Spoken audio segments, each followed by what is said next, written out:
Olá pessoal, eu sou a professora Lise e te convido a viajar comigo pela invicta história do cristianismo.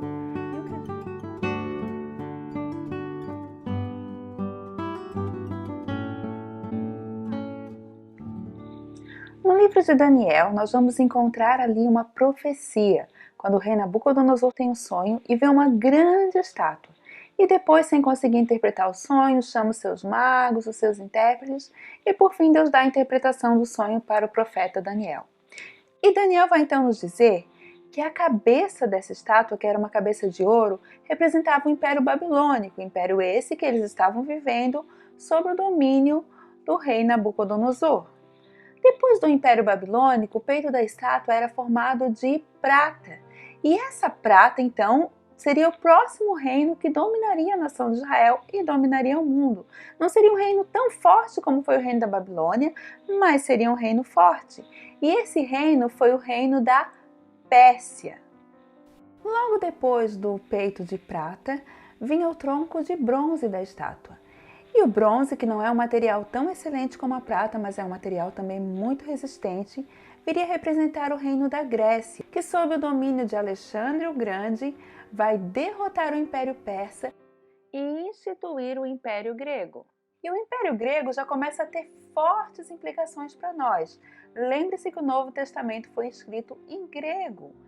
Por quê? Então, quando a gente vai estudando a história e voltando atrás, a gente vai começando a entender como as coisas chegaram onde chegaram e por quê. Veja, houve o Império Grego que dominou a nação de Israel, dominou todo o mundo conhecido na época e deixou uma influência, um legado muito forte. Depois do Império Grego, e representado na estátua pelas pernas de ferro, nós vemos surgir o Império Romano.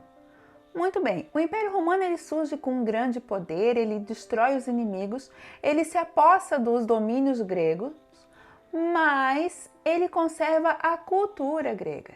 E veja que interessante, se você for analisar a história de Roma e a religião de Roma, você vai ver que inclusive os deuses romanos eram na verdade deuses gregos, só mudava ali a nomenclatura, mas a história era praticamente a mesma.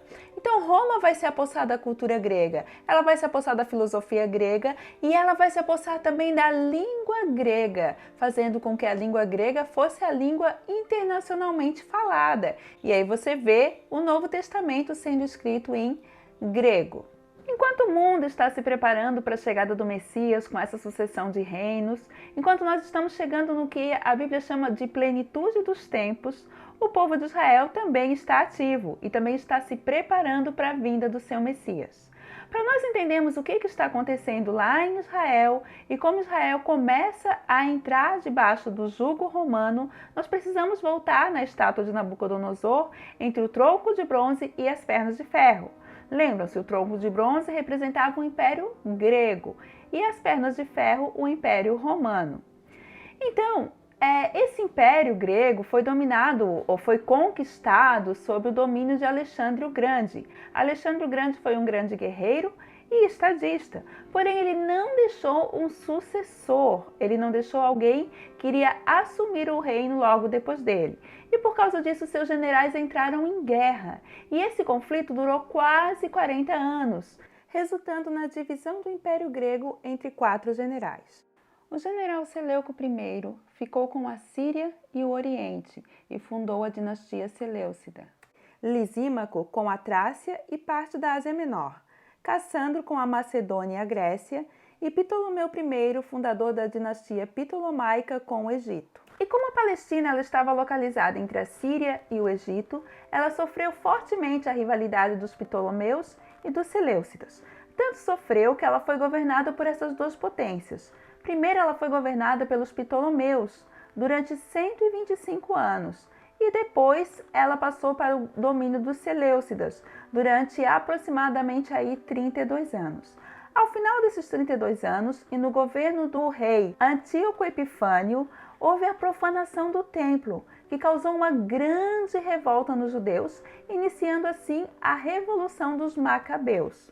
A Revolução dos Macabeus, iniciada por Matatias e levada a cabo pelo seu filho Judas Macabeu, foi bem sucedida.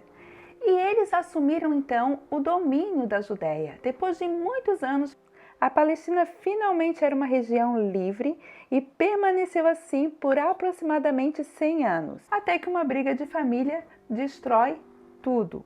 Então nós chegamos agora no ano 67 a 63 a.C., onde estava no governo da Palestina o rei macabeu Aristóbulo. E esse Aristóbulo, que já vinha de uma relação familiar muito complicada, decidido a se manter no poder, entrou em guerra com seu irmão Hircano. E a guerra foi se intensificando e havia apoiadores de um lado e de outro, de forma que eles não conseguiram resolver essa guerra internamente. Para resolver a guerra, ambos pediram ajuda ao império que nessa época estava então crescendo, o Império Romano. E o general Pompeu prontamente assumiu ajudar ali a resolver o conflito da Palestina.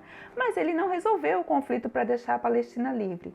Pelo contrário, ele resolveu o conflito se apossando da Palestina e tornando agora a Palestina uma região sob o Império Romano. Pouco tempo depois, vai subir ao poder em Roma Júlio César. E esse Júlio César nomeia para governar a Palestina o seu apoiador Antíparo. Antípatro I é de origem edomita e, ao que tudo indica, sua família foi forçadamente convertida ao judaísmo na época dos Macabeus.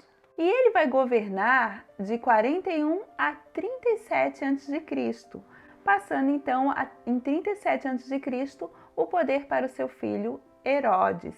Esse Herodes é aquele que estava no poder no nascimento de Jesus e manda matar todos os meninos. Flávio Joséfos vai dar outras informações sobre Herodes o Grande. Ele vai nos contar que ele morre em Jericó. Mas antes dessa viagem para Jericó, esse rei vassalo de Roma promove um ato que foi tido pelos judeus como blasfemo. Ele pega uma águia de ouro e coloca na entrada do templo. Obviamente, sua intenção era política, porém para os judeus aquilo foi tido como um ato de blasfêmia. Como alguém vai colocar uma águia romana na entrada do templo do Senhor? Essa águia foi derrubada e destruída. Herodes, obviamente, não ficou nada satisfeito com essa ação dos seus adversários e prendeu e matou 2 rabinos e 40 estudantes das Escrituras. Mas não se satisfez com essas mortes. Na verdade, a sua sede de vingança foi tão grande que ele quis matar toda a dinastia de onde esses jovens vinham. E assim, ele mata todos os homens da dinastia Hasmoniana. Herodes o Grande veio a falecer pouco tempo depois desse ato, e o seu filho Arquelau sucedeu o governo em seu lugar. Porém, o reinado de Arquelau foi relativamente pequeno. Ele governou do ano 4 a.C. ao ano 6 d.C. E então ele foi deposto pelo imperador romano. Depois dessa deposição de Arquelau, a Judéia e Samaria passaram a ficar sob o controle direto de Roma, que a exercia através de governadores, como foi o caso de Pôncio Pilatos na época em que Jesus foi morto. Mas uma pequena parte da Galiléia continuou com os filhos de Herodes. As províncias da Galiléia e da Pérea foram entregues a Herodes Antipas. E esse Herodes governou do ano 4 da era cristã até o ano 39. Sendo assim, esse Herodes Antipas era o que estava no poder quando Jesus foi crucificado.